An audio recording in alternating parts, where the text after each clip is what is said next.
Sosok Mira, istri di Ngawi meninggal usai cabut gigi bungsu.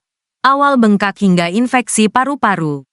Inilah sosok Mira Pranita Asih, 31, istri di Ngawi meninggal usai cabut gigi bungsu. Sehari setelah cabut gigi bungsu, pipi Mira bengkak hingga ke leher. Diketahui, Mira Pranita Asih merupakan warga Jalan Raya Solo Ngawi KM 27 RT 02 RW 04 Gendingan Kidul, Widodaren, Kabupaten Ngawi.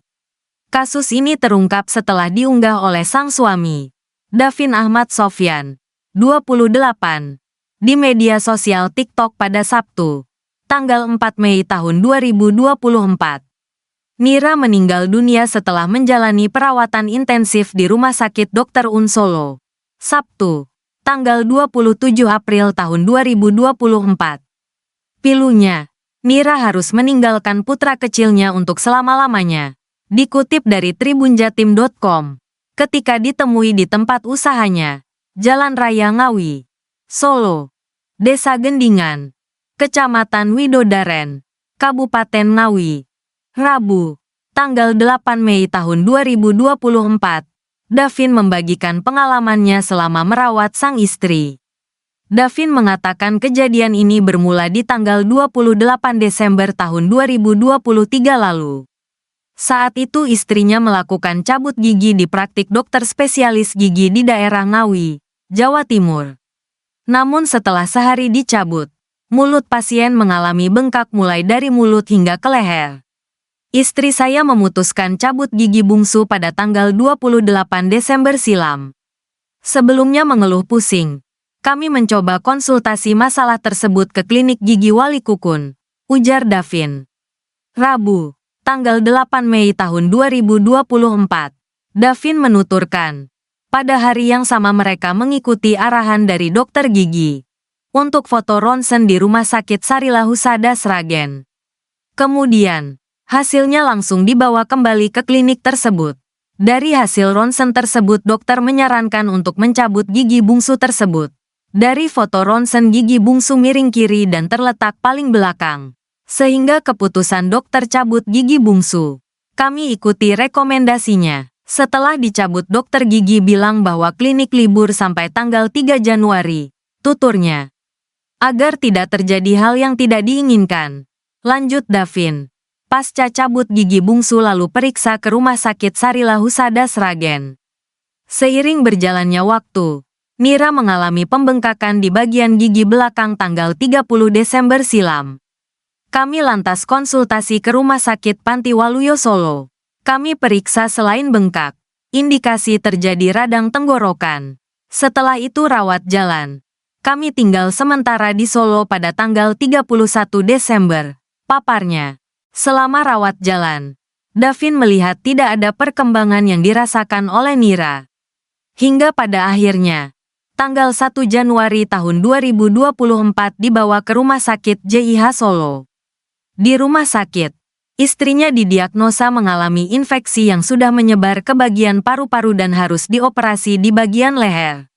Hasilnya sama ada indikasi radang tenggorokan.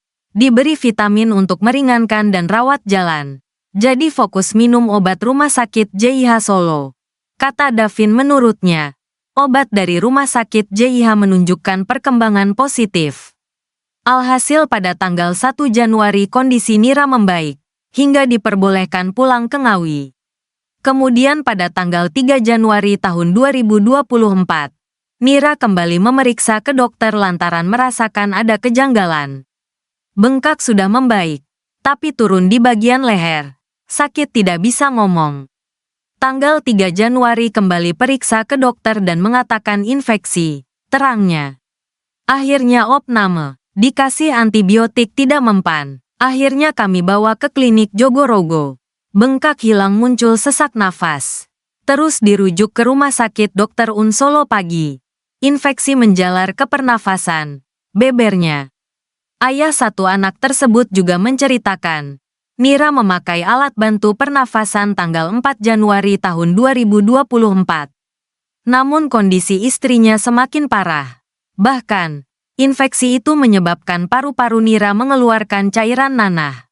Infeksi leher sudah parah. Akhirnya operasi leher menghilangkan nanah-nanah yang timbul dari infeksi saluran pernafasan paru-paru, bebernya. Rongga paru mengeluarkan cairan nanah. Operasi WSD mengeluarkan cairan. Rongga paru kasih selang bolong hingga rongga paru kiri kanan, sambungnya. Ia terpaksa menunggu hasil operasi seminggu. Setelah operasi dan selang dilepas, masih sesak nafas bahkan rongga paru terus menghasilkan nanah. Divonis operasi toraks awal Februari tahun 2024. Pembedahan selaput paru-paru bagian kanan. Padahal yang infeksi kiri kanan. Setelah operasi dirawat di ICU 2 minggu melepas ventilator, ujarnya. Istri tidak bisa bernafas. Kemudian dilakukan operasi bagian leher dilubangi atau trakeostomi. Nafas lewat jalur leher. Setelah operasi, dipindahkan dari ICU, paparnya. Beberapa hari kemudian dokter membolehkan istrinya pulang ke rumah.